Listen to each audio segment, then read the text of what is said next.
সারা দেশে নানা আয়োজনে পালিত হচ্ছে গৌরবময় স্বাধীনতার ৫৫তম বার্ষিকী।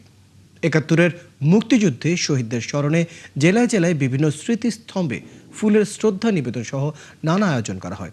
এ সময় শোক ও শ্রদ্ধায় স্মরণ করা হয় জাতির শ্রেষ্ঠ সন্তানদের। সহকর্মীদের তথ্য ও ছবিতে প্রতিবেদন। মহান স্বাধীনতা দিবসে ৭১-এর বীর সন্তানদের স্মরণ ও শ্রদ্ধা জানাতে পতাকা ও ফুল হাতে সবখানেই ছিল মানুষের ঢল।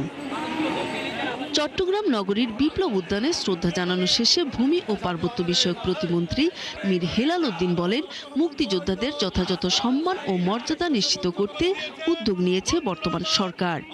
মুক্তিযুদ্ধের ইতিহাস সংরক্ষণ এবং প্রকৃত মুক্তিযোদ্ধাদের মূল্যায়নে বিএনপি সবসময় প্রতিশ্রুতিবদ্ধ। তারা যেন রাষ্ট্রের পক্ষ থেকে, সরকারের পক্ষ থেকে তাদের প্রকৃত সম্মানটা পান, এটা তাদের প্রাপ্য। কারণ তাদের এই অসীম সাহসিকতার কারণেই আজকে আপনারা সকলেই মুক্ত চিন্তা, মুক্ত ভাবনা এবং মুক্তভাবে এই দেশে বুক ফুলিয়ে চলাফেরা করতে পারছি। সিলেট কেন্দ্রীয় শহীদ মিনারে শহীদদের স্মরণে ফুলের শ্রদ্ধা জানানোর মধ্য দিয়ে দিবসটির সূচনা হয়। পরে অনুষ্ঠিত হয় আলোচনা সভা ও সাংস্কৃতিক অনুষ্ঠান।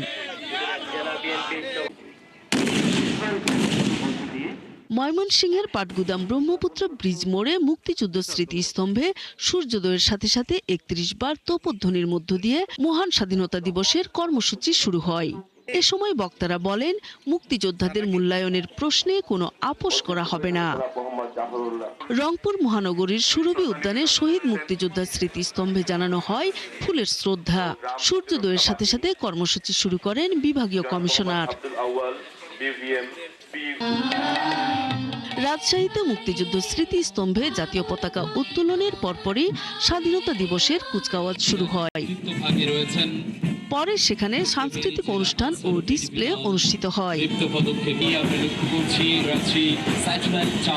শহীদদের প্রতি অটোমেটিক্যালি শ্রদ্ধা চলে আসে, কারণ তারা যদি না থাকতো আমাদের দেশটাও স্বাধীন হতো না, আর এই সুন্দর সুজলা সুফলা দেশে আমাদের থাকা হতো না। দেশকে ভালোবাসা, দেশকে সুন্দর সঠিকভাবে গড়ে তোলা এবং যাদের রক্তের বিনিময়ে আমরা এই দেশ পেয়েছি তাদের রক্তের ঋণ পরিশোধ করা। ব্রাহ্মণবাড়িয়ায় দিবসটি উপলক্ষে শহরের নিয়াজ মোহাম্মদ স্টেডিয়ামে কুচকাওয়াজ এবং বীর মুক্তিযোদ্ধাদের সংবর্ধনা সহ নানা কর্মসূচির আয়োজন করা হয়।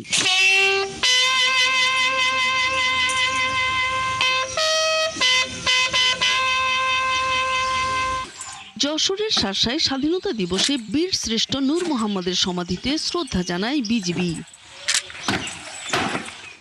অনুষ্ঠানে নূর মোহাম্মদের পরিবারের সদস্য ও এলাকার লোকজন উপস্থিত ছিলেন। খাগড়াছড়িতেও সূর্যোদয়ের সাথে সাথে চেঙ্গি স্কোয়ার স্মৃতিসৌধে ফুলের শ্রদ্ধা জানানোর মধ্য দিয়ে বীর শহীদদের প্রতি শ্রদ্ধা জানানো হয়। নূর তাজমিন নীর, ৭১।